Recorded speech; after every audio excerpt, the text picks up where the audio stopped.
first thing I remember is waking up thinking, okay, am I alive? Are we alive? The MRAP saved my life.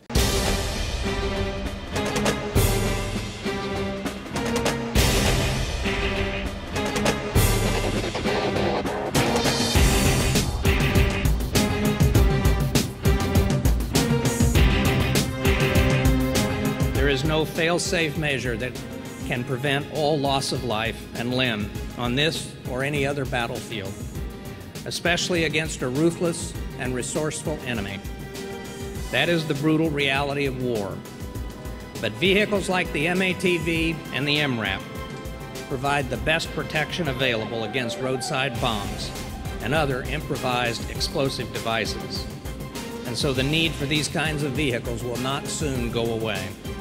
Since it was established in October 2006, the Joint MRAP Vehicle Program has delivered over 26,000 MRAP vehicles to Iraq and Afghanistan.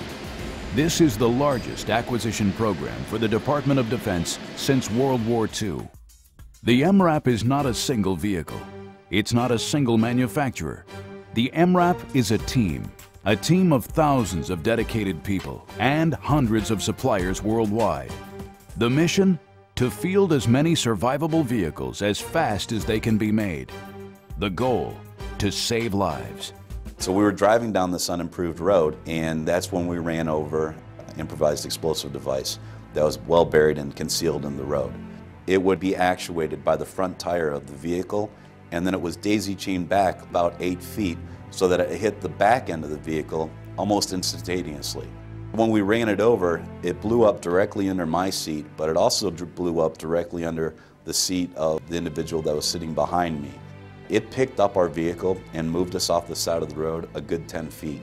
It blew off the entire passenger side of the vehicle all the way down to the armor. The tires were absolutely incinerated. They were gone.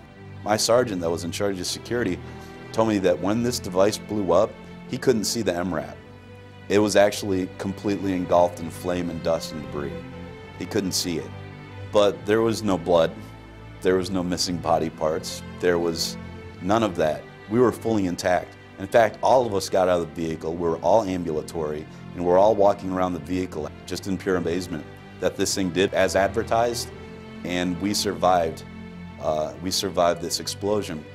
Day after day, warfighters and their families are constantly reminding us that the MRAP is doing the job it was meant to do.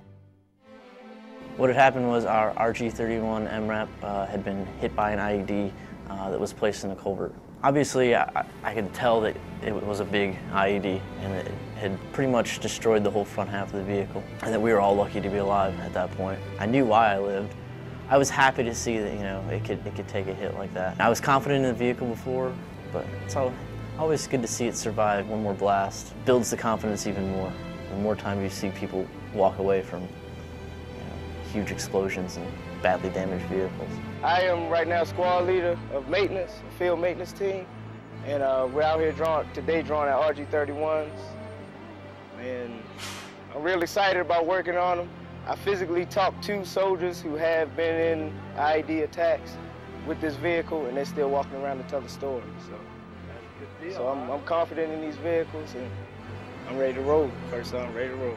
I was in 3 explosions, all of them in an MATV. The IED challenge was significant for us. We found 120 IEDs in the 8 months, and we had 26 strikes. 26 vehicles were hit with IEDs. 26 strikes, we were able to bring everybody home alive.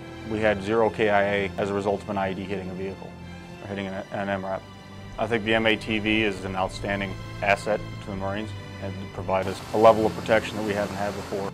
It's been outstanding for us and has made a difference, saved lives every day. And the MATV saved mine. Today, the urgent need to continue providing smaller and more maneuverable vehicles to troops in Afghanistan is the MRAP team's highest priority. The Joint MRAP Program Office embraces this challenge. We will continue to deliver until every warfighter comes home safely. I'm very familiar with what it's like being blown up, and it's never fun. I'm just glad everybody in the vehicle is okay. The Max Pro did its job. It protected our soldiers. That's what matters.